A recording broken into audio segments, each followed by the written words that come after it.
একটা পাশ আছে, যার রং আছে, যাকে দেখা যাবে কিন্তু তার নিজস্ব কোনো রূপ নাই, সেটার নাম হলো ব্লাড, তার নাম হলো খুন, তাকেই বলে রক্ত। এই ব্লাডের কোনো নিজস্ব রূপ নাই, এর রং আছে, রংটা হচ্ছে লাল, কিন্তু এই ব্লাডটা দেখা যায়, দেখা যায় না তা নয় বন্ধুরা আমার, এই ব্লাডটা দেখা যায় কিন্তু এর রং হলো লাল। ওই বন্ধু এই লাল রংটা দেখা যাবে, এর নিজস্ব কোনো রূপ নাই, এ লম্বা নয়, এ চওড়া নয়, এ গোল নয়। যেমন একজন বিজ্ঞানী বলেছেন পানির নিজস্ব কোনো রূপ নাই, পানি দেখা যায় ওর কোনো রূপ নাই, ওকে লোটাতে দিলে লোটার মতো হয়ে যায়, ওকে গ্লাসে দিলে গ্লাসের মতো হয়ে যেতে পারে, ওকে আপনার বদলাতে রাখবেন বদলার মতো রূপ করে নেবে, হাঁড়িতে রাখবেন তো হাঁড়ির মতো হয়ে যাবে। তেমনি ব্লাডের কোনো রূপ নাই, ব্লাড যখন হাতে থাকে তখন হাতের মতো হয়ে যায়, যখন পায়ে থাকে পায়ের মতো হয়ে যায়, মাথায় থাকে মাথার মতো হয়ে যায়, আর হাতের আঙুলে যায় তখন আঙুলের মতো হয়ে যায়। এবার এই বডিটা আমার হাতের ক্ষমতা কত, আমার পায়ের ক্ষমতা কত, আমি পা দিয়ে লাথি মারতে পারবো, হাত দিয়ে খেলাতে পারবো, আমার মাথার ক্ষমতা কত, কিন্তু ভিতরে ব্লাড আমার হাত পায়ে চলাফেরা করছে, সে দ্রুত গতিতে করছে। এবার যে হাতে মানে ব্লাড থাকবে না ওই হাত কাজ করবে না, ই মারতে পারবে না, ধরতে পারবে না। যে পায়ে ব্লাডের সার্কুলার বন্ধ হয়ে যাবে ওই পাটা প্যারালাইসিস হয়ে যাবে, ও চলতে পারবে না, উঠতে পারবে না। যে আঙুলটাতে ব্লাডের সার্কুলার বন্ধ হয়ে যাবে সে আর কোনো কাজ করতে পারবে না। তেমনি বন্ধুরে শরীয়তে যতগুলি আমল আছে, শরীয়তে যতগুলি আমল আছে, ঈমান হলো সমস্ত আমলের খুন, সমস্ত আমলের ব্লাড। নামাজ, এই নামাজের রক্ত হলো ঈমান, হজের রক্ত হলো ঈমান, যাকাতের রক্ত হলো ঈমান, আমার হোম রোজার রক্ত হলো ঈমান। যে আমলের ভিতরে ঈমান থাকবে না ওই আমলটা প্যারালাইসিস, আল্লাহর কাছে কবুল হবে না। একটা প্যারালাইসিস রোগী যার গোটা শরীরটা আছে কিন্তু ব্লাডের সার্কুলার কমে গেছে, এর জন্য তাকে আর কোনো কাজে লাগে না। তেমনি বন্ধুরে প্রতিটি আমলের ব্লাড হলো কে, প্রতিটি আমলের ব্লাড হলো তার ঈমান। যে আমলে ঈমান নাই সে আমলের কোনো কাজ নাই। তাই আমার আল্লাহ আসরের কসম করে বলেছেন ওয়াল আসরি ইন্নাল ইনসানা লাফি খুসরি ইল্লাল্লাযিনা আমানু ওয়া আমিলুস সলিহাতি। প্রথমে তুমি ঈমান আনো, তারপরে ভালো আমল করো। আর সাহাবীরা বলতেন তাআল্লামনাল ঈমান সুম্মা তাআল্লামনাল কোরআন। আমরা রাসূলের কাছে আগে ঈমান এনেছি, তারপরে কোরআনের মতো লোডকে গ্রহণ করেছি। 10 থেকে 12 বছর রাসূলের মতো গুরুকে ঈমান শেখাতে সময় লেগেছে। ঈমানটা কত মজবুত, ওই ঈমানটা আল্লাহর নবীর মতো গুরু, আল্লাহর নবীর মতো ওস্তাদ, আল্লাহর নবীর মতো শিক্ষক, আবু বকরের মতো ছাত্র, ঈমান শিখতে সময় লেগেছে 10 থেকে 12 বছর। ফুটবি তুই জুতা করে পিটাবো, কানে পানি হচ্ছে ইডিয়েট।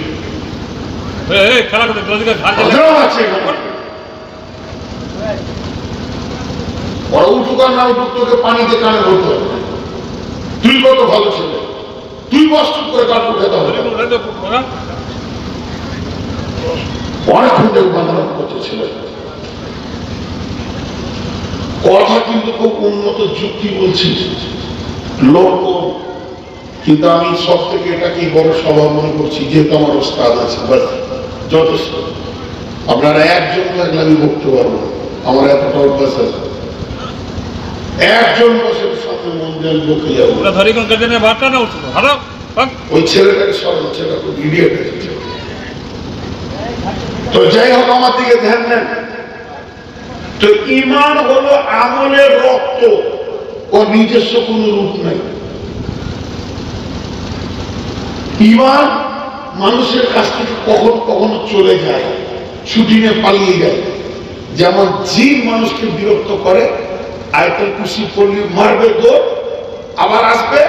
ঈমান এইভাবে চায়, কখন যায়? যখন চুরি করে তখন ঈমান চলে যায়, যখন জেনা করে তখন ঈমান চলে যায়, যখন মদ খায়, মানে ঈমান থাকবে মদ খাবে, পসিবল না, ইম্পসিবল।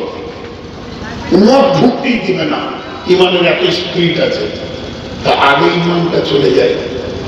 এটা আপনাদেরকে গল্প শোনাই, শেখ সাদির গল্প। একটা ছেলে দৌড়তে দৌড়তে ওস্তাদকে বলছে, হুজুর আমি একটা জিনিস দেখলাম। আমি আমার ওস্তাদকে বলছি, হুজুর আমি একটা জিনিস দেখলাম। খুব অবাক হয়ে গেছি। কি দেখলি রে বেটা? রাস্তাতে আমি আসছিলাম, মোহাম্মদপুর ঢোকার আগে দেখলাম একটা মানুষ মদ খেয়ে বেহুশ হয়ে পড়ে আছে। কথা ঠিক বলেছি না ভুল? মদ খেয়ে সারা পিয়ে বেহুশ হয়ে পড়ে আছে। বলে ঠিক না ভুল? ঠিক। আমার ওস্তাদ মুচকি এসে বলছে, তুমি ঠিক বলছো না, এটা ভুল বলছো। জি ঠিক বলছি। আপনার চুলকে সুন্দর করে আঁচড়ে নিয়েছে, যত ভুল ছিল একটা জায়গাতে হাত মেরেছে, সমস্ত ভুলগুলি ঠিক হয়ে গেছে। আজকে সমাজ নামাজ পড়ে না, সমাজ চুরি করে, সমাজ মিথ্যা কথা বলে, সমাজ বেঈমানি করে, সমাজ মদ খায়, সমাজ জিনা করে, সমাজ ব্যভিচার করে, সমাজ লুচ্ছামি করে, সমাজে মদ আছে, সমাজের জুয়া আছে, সমাজে সুদ আছে। হাজার ভুল দেখছি আমরা মৌলবীরা বসে বসে বসে বসে। কিন্তু একজন স্যার বলছে এগুলো ভুল নয়, সমাজ বুঝছে, তাও পরে কেন গোনা করছে? যেহেতু ওর ভিতরে ঈমান নামে বস্তুটা নাই। ওর ভিতরে ঈমানকে ভরে দাও, ঈমানি পারকে ভরে দাও, ঈমানি চেতনাকে ভরে দাও, নিজেই সব রাস্তাগুলিকে ক্লিয়ার করে নেবে। যেগুলো তোমরা ভুল দেখছো এগুলি ভুল নয়, ভুল হচ্ছে এই ব্যক্তিটার ভিতরে ঈমান নামে বস্তুটা নাই। ঈমানি শক্তি আলাদা। এটা আমার উপস্থাপনা ছিল। দিয়ে আল্লাহ বলছেন কোন ঈমানটা বলে আল্লাহ পছন্দ করছেন। এটা পৃথিবীর কোন শেখ, কোন নবী, জিবরাইলের পছন্দ নয়। কেমন? উদাহরণ দিব একটা। আবার একজন প্রফেসর ওর ছেলেকে পড়াতে বসিয়েছেন, শেখুল হাদিস। ছেলেটা মিজান করছে, এই উলা জামাতে পড়ছে, কানটা ধরে থাপ্পড় মেরে দিয়ে, ওর বেটার নাম হচ্ছে আব্দুর রহমান, এক চর মেরে বলছে, খবিস, পড়াশোনা করবি তো আব্দুল খালেকের মতো পড়, আব্দুল সাত্তারের মতো পড়।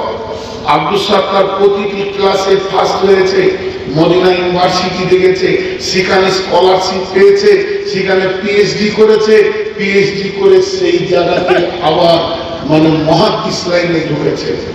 পড়বি তো ওর মতো পড়। ছেলেকে মেরে বলছে, তার মানে কি? আব্দুল সাত্তারের পড়াশোনাটা ওর বাপের কাছেই ছিল। ও এখানে বিলালপুরে পড়েছে, হেদায়াতুন কাফিয়া পড়েছে, মিশকাত পড়েছে, তিরমিজি, আবু দাউদ, নাসাই, বুখারী পড়েছে। তারপরে ইউপিতে গেছে, সেখান থেকে মদিনা গেছে, মদিনাতে গিয়ে সেখানে এসে পিএইচডি করে নিল। তখন ওই লোক বুঝতে পারছে যে আমার ছাত্র কোন স্তরের মানুষ, তাই নিজের ছেলেকে কানটা ধরে পড়াতে গিয়ে থাপ্পড় মেরে ওই ছেলের নামটা করছে আব্দুল সাত্তারের মতো পড়। তার মানে হচ্ছে আব্দুল সাত্তারের পড়াশোনা, আব্দুল সাত্তারের রেজাল্ট, আব্দুল সাত্তারের মার্কশিট, আব্দুল সাত্তারের নাম্বার, আব্দুল সাত্তারের ব্যবহার, আব্দুল সাত্তারের চলাফেরা, আব্দুল সাত্তারের স্তরের ত্বরান্বিত সবগুলি তার ওস্তাদের দিলকে ঠান্ডা করে দিয়েছে। তার জন্য ওস্তাদ নিজের ছেলেকে বলছে ওর মতো করে পড়াশোনা কর। তা আমার আল্লাহ কোন লোকেদের দিকে আঙুল তুলেছেন, কোন লোকেদেরকে সামনে রেখেছেন, কাকে খিতাব করেছেন আল্লাহ? আল্লাহ তাবারাক ওয়া তাআলা বলছেন ওয়াইদা কিলা লাহুম, তাদেরকে যখন বলা হতো আমিনু তোমরা ঈমান আনো কামা আমানান নাস, ওই লোকেরা যেমন ঈমান এনেছে, এই ওই লোকটাকে আল্লাহ কাদেরকে ভালোবাসে ফেললেন, কাদের ঈমান দেখে আল্লাহর দিলটা ভরে গেল। আল্লাহর মতো ব্যক্তি, সুপ্রিম পাওয়ারের মতো ব্যক্তি, তার উপরে কেউ হয় না। যিনি হায়াত মওতের মালিক, তিনি বলছেন ওই লোকেদের মতো ঈমান তোমরা আনো। তিনি বলছেন ওই লোকের মতো ঈমান আনো। জি, তাহলে সেই লোকটা কত দামি, তার ঈমানের পাওয়ার কি? সে আল্লাহর দিলকে আপন বানিয়ে নিয়েছে। জি, কিন্তু ওই লোকের ভিতরে আবার দুর্ভাগ। ওই লোক, ওদের ভিতরে দুভাগ। এক ভাগ ঈমান এনেছে, যাদের দিকে আল্লাহ ইশারা করলেন, আর একদল বলল না, আনুমিনু কামা আমানা সুফাহা, বোকাদের মতো আমরা ঈমান আনবো না, বোকা, ওদের মুসলিম নেই। আল্লাহ বলছে বোকা তুই না, ওরা বুঝবি। আলা ইন্নাহুম হুমুস সুফাহাউ ওয়ালাকিন লা ইয়ালামুন। এই কথাটা আপনাদেরকে মিনিট 10-15 জমা রাখতে হবে। যে কথাটা আপনাদের জমা রাখবেন সেটা কি? এক কথাই বলে দিই, আল্লাহ যে কোনো একটা গোষ্ঠীর দিকে আঙুল তুলে বলছে ওদের মতো ঈমান আনো, এই পর্যন্ত জমা রাখে। সে লোকগুলোকে খুঁজে বের করে চলে। এখন লোকগুলোকে বের করতে শুরু করলাম। কোরআনের নাম কোরআন, কোরআনের নাম ফুরকান, কোরআনের নাম তানজিল, কোরআনের নাম কিতাব, কোরআনের নাম নূর, কোরআনের নাম হুদা, কোরআনের নাম সিরাত, কোরআনের নাম সাবিল, কোরআনের নাম বাইয়িনা, কোরআনের নাম নাবা, কোরআনের নাম গাসিয়া। কোরআনের অনেক নাম আছে। তো তার মধ্যে একটা হলো বাইয়িনা। বাইয়িনা, বাইয়িনা তিনবার করে বলছি কেন? রাসূলুল্লাহ সাল্লাল্লাহু আলাইহি ওয়াসাল্লাম গুরুত্বপূর্ণ বিষয়কে তিনবার বলতেন। বাইয়িনা মানে প্রকাশ্য দলিল। এই জায়গাটা তার দলিল আছে, রিপোর্ট আছে, পর্চা আছে, তার দাগ নাম্বার আছে, তার নামের সমস্ত কিছু আছে। এটাকে বলা হয় বাইয়িনা, প্রকাশ্য দলিল। তাহলে কোরআন কেমন দলিল? কোরআন পৃথিবীতে বেঁচে থাকার দলিল। কোরআন কবরে ভিতরে সওয়াল জবাবের থেকে বাঁচার দলিল। কোরআন কিয়ামতের নাজাতের দলিল। কোরআন হলো জান্নাতে আপনি দখল নেবেন তার দলিল। আরেকবার বলবো, কোরআন পৃথিবীতে বেঁচে থাকার দলিল। কোরআন মরার পরে কবরে হাসরে নাজাতের দলিল। কোরআন হলো জান্নাতটা যে আপনার, এর প্রমাণের দলিল। কোরআন পৃথিবীতে বেঁচে থাকার দলিল, তার মানে আমি চলবো, উঠবো, বসবো, খাবো, শুবো, কথা বলবো, লেনদেন করবো, পেশাব পায়খানা, উঠা বসা, সব জায়গায় আমি কোরআনকে দলিল বানিয়ে নিব। আমার জিন্দেগিটা কোরআনের রাস্তার বাইরে 1 ইঞ্চি হাঁটবে না, কারণ ওই রাস্তার ভিতরেই রয়েছে জান্নাত। যেদিন আমি কিয়ামতের মাঠে উঠব, তো আমার হাত পায়ে কোরআন সাক্ষী দিয়ে দেবে, এ আমাকে সব জায়গায় দলিল ব্যবহার করেছে, সেদিন আমি নাজাত পেয়ে যাব। অতএব হাসরের মাঠে এ হবে নাজাতের দলিল। আর আমি যখন জান্নাতে যাব, তো আমার জন্য জান্নাতের রেজিস্ট্রেশন আছে, কোরআন তার প্রমাণ করে দেবে আমি কোরআনকে সঙ্গে নিয়ে গেছি, মানে আমি জান্নাতওয়ালা। যার সঙ্গে কোরআন গেল না, সে জান্নাত খুঁজে পেল না।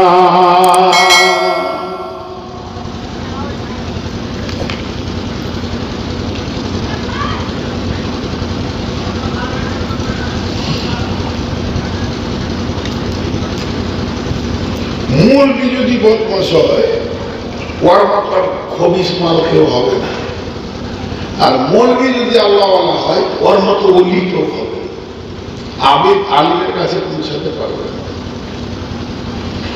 তো এখন কোরআন কেমন বেঁচে থাকার দলিল, ছোট্ট একটা উদাহরণ দিই। বিসমিল্লাহির রহমানির রহিম। وأوتي الكتاب وجيء بالنبيين والشهداء وقضي بينهم بالحق وهم لا يظلمون.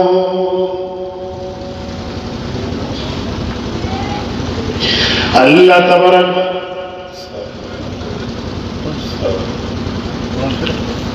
وتعالى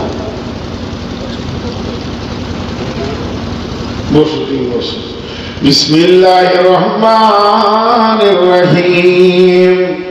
আল্লাহ বলছেন ওয়াউতিয়াল কিতাবু ওয়াজিআ বিন-নাবিয়্যিন ওয়াশ-শুহাদা'i ওয়াকুদিয়া বাইনাহুম বিল-হাক্কি ওয়া হুম লা ইউযলামুন। কিয়ামতের দিন আল্লাহ বলবেন, হাসরবাসীরে, হাসরবাসীরে, তোরা যতজন জমা হয়েছিস হাসরে, তোদের আমল নামা আমি রেডি করে নিয়েছি।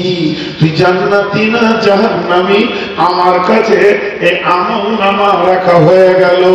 এখন কথা হচ্ছে, দুইটি জিনিস সঙ্গে করে নিয়ে আয়, আর নিজের নিজের আমল নামা নিয়ে চলে যা।